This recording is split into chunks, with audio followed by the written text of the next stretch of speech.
Veritas Tamil நல் உள்ளங்களுக்கு இதோ இந்த அருட்சகோதரியின் அன்பான வணக்கங்கள். நாம் வாழ்க்கையில் அழுத்து போய் சலித்து போய் என் வாழ்வில் ஒரு முன்னேற்றம் வராதா, மாற்றம் வராதா, இதுதான் என் வாழ்வா, இப்படியே முடங்கித்தான் கிடக்க வேண்டுமா என்றெல்லாம் முனகிக் கொண்டிருக்கிறோம், சலித்து கொண்டிருக்கிறோம், அழுத்து கொண்டிருக்கிறோம், புலம்பிக் கொண்டிருக்கிறோம்.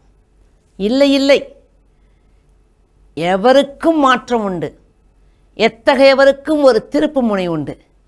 இதோ படிக்காத பாமரரும் பெரிய பணக்காரராக முடியும், தொழில் அதிபராக முடியும். படித்தவரும் சரியான வேலை இல்லாமல் முடங்கி கிடக்கவும் முடியும். எல்லாம் நமது முயற்சியில்தான் என்பதை அழுத்தமாக உங்களுக்கு இந்த கதை மூலம் கூற விரும்புகிறேன். அந்த ஒரு பாமரர் அந்த ஊர் ஆலயத்தின் குருவிடம் பணியமர்த்தப்பட்டு ஆலயத்தை சுத்தப்படுத்துவது, ஆலய மணி அடிப்பது, இப்படி வேலைகள் செய்து கொண்டிருந்தார். ஏறக்குறை 20-25 ஆண்டுகள் அந்த ஆலயத்திலே இந்த 2 வேலைகளை தான் செய்து கொண்டிருந்தார். வேறு எதுவும் அவருக்கு தெரியாது. ஆனால் அந்த புதிய பங்கு தந்தை யோசித்தார், என்ன இது படிப்பர் இல்லாதவர், இந்த 2 வேலை தான் செய்கிறாரு, இதற்கு பதிலாக ஒரு படித்த மனிதனை வேலைக்கு அமர்த்தினால் வங்கிக்கு செல்வது, ஜபங்கள் சொல்வது, மற்ற கணக்குகள் பார்ப்பது, இப்படி அதிகமான வேலைகளை அவரிடம் செய்ய சொல்லலாமே என்று எண்ணி 25 ஆண்டுகளுக்கு மேல் வேலையில் இருந்த அந்த பெரியவரை வெளியேற்றிவிட்டு படித்த ஒருவனுக்கு வேலை கொடுத்தார்.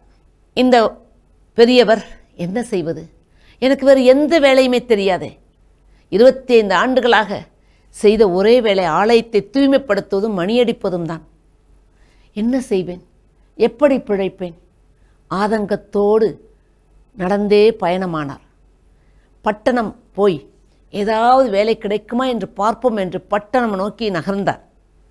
போகும் வழியில் அவருக்கு ரொம்ப சோர்வு ஏற்பட்டது. அப்போது சுருட்டு குடிக்கும் பழக்கமுள்ள அவர் ஏதாவது கடை இருக்குமா, சுருட்டு இருக்குமான்னு கேட்டார். கிடைக்கவில்லை. கிராமப்புறங்கள் தானே கிடைக்கும். 10 கிலோமீட்டர் வரைக்கும் பல கடைகளை தேடினார், சுருட்டே கிடைக்கல. அப்பொழுதுதான் யோசித்தார், சுருட்டே இல்லை இந்த பக்கம், ஏன் நம்ம சுருட்டு விற்க கூடாது? அடுத்த நாள் முளைத்தது ஒரு சிறிய பெட்டிக்கடை, சுருட்டு வித்தார். பலர் வாங்கினார்கள். பிஸ்னஸ் சூடு பிடித்தது. இன்னும் தன் கடையோட பிரான்ச்சை தொடங்கினார். 1-2 அல்ல, 10 பிரான்ச் ஆயிடுச்சு. எங்கேயோ போய் சுருட்டு வாங்கி ஏன் விற்கணும், நானே சுருட்டு கம்பெனி ஆரம்பிக்கிறேன். தொழிற்சாலை தொடங்கினார். இந்தியா ஃபுல்லாக அவரோட சுருட்டு பிராண்டு தான் ஓஹோ என்று போய்கொண்டிருந்தது. அடுத்த கட்டமாக அயல் நாட்டிற்கும் அவரது பொருள் ஏற்றுமதியானது. பெரிய பணக்காரர், கோடீஸ்வரர். அவரது வங்கி கணக்கில் அவருக்கே தெரியாத அளவுக்கு பணம் எகிரி இருந்தது. அந்த தேசிய வங்கி மேலாளர் இந்த பாமரர் எப்படி இவ்வளவு பெரிய அதிபதியாயிருக்கிறார் என்று அவரை பாராட்ட வேண்டும். இந்த தொழில் அதிபருக்கு, பெரிய பணக்காரருக்கு விருது வழங்கும் விழா.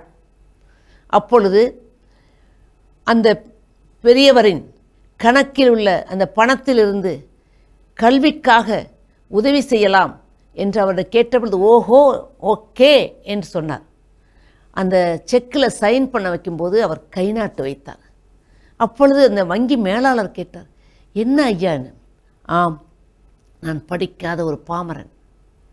படிக்காத பாமரனாக இருந்ததால் தான் இந்த அளவிற்கு உயர்ந்திருக்கிறேன். படித்தவனாக இருந்திருந்தால் அந்த ஆலயத்தில் பணி செய்து கொண்டு அங்கே தான் முடங்கி கொண்டிருப்பேன் என்று கூறினார். எல்லோரும் வியந்து பார்த்தார்கள். எவரும் வாழ்க்கையில் முன்னேறலாம், எப்பொழுது வேண்டுமானால் எவருக்கும் திருப்புமுனை ஏற்படும். முயற்சி இருந்தால் போதும், புதிய உத்தி இருந்தால் போதும், புதிய பாதையில் பயணித்தால் போதும், மாற்றம், வளர்ச்சி, முன்னேற்றம், நிறைவு ஏற்படும். இத்தகைய நல்ல கருத்துக்களுடன் உங்களிடமிருந்து விடைபெறுவது உங்கள் சகோதரி Margaret Daisy. Radio Veritas Tamil சேனல்ல இருக்க மேலும் பல வீடியோக்களை பார்க்க லைக் பண்ணுங்க, ஷேர் பண்ணுங்க, சப்ஸ்கிரைப் பண்ணுங்க. மறக்காம பெல் ஐக்கனை கிளிக் பண்ணிடுங்க.